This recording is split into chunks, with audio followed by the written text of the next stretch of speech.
It was just another rainy Tuesday when Nurse Liana Patel rushed into the emergency room, soaked and breathless. In her arms was a badly injured man she had found near the bus terminal, lying unconscious in the street with deep wounds and labored breathing. "We need a trauma room now," she shouted to the triage nurse. "But he's not registered, he's not even insured," a supervisor protested. "I don't care," Liana replied, laying the man on a gurney. "He'll die in minutes." She wasn't a rule breaker by nature, but she couldn't ignore a dying man simply because of red tape.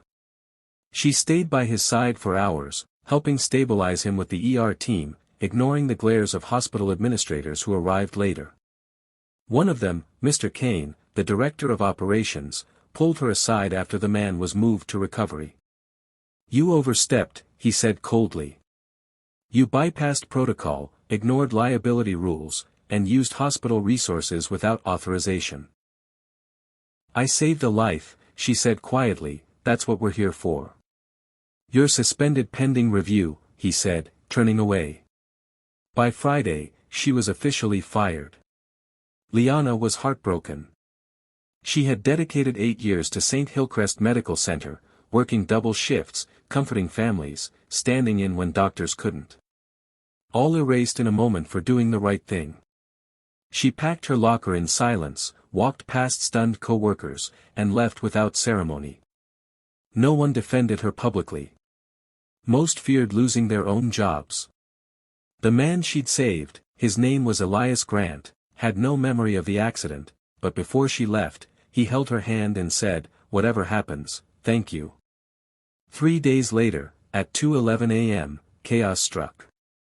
A short circuit in the West Wing's electrical panel sparked a fire. Within minutes, thick smoke engulfed the pediatric unit and moved swiftly through the ventilation system. The fire alarms failed in part of the building.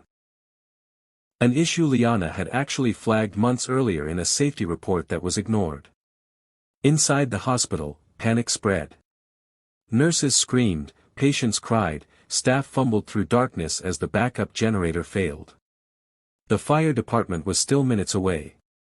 Outside her apartment, Liana saw the orange glow against the clouds. Her phone lit up with messages.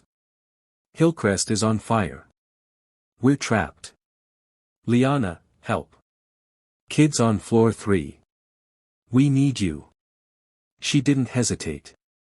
She threw on her old scrubs, grabbed her emergency kit, and raced through traffic like a woman possessed. When she arrived, the scene was chaos. Security tried to stop her, but staff members, those who remembered her, pulled her in. "We need someone who knows the emergency doors on the east stairwell." "I do," she said. Liana darted into the smoke-filled hallway with a soaked towel over her mouth, guiding frightened nurses and patients through collapsed areas and jammed exits. She located 2 unconscious children in the pediatric ICU and carried one while directing a volunteer to carry the other. On the 3rd trip up, she found Mr. Kane, coughing violently, trapped under fallen debris in the admin wing. For a second, she froze. Then instinct kicked in.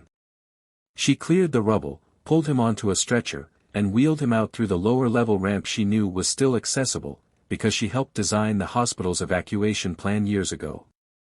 By dawn, the fire was under control. 43 people were saved directly through Liana's actions.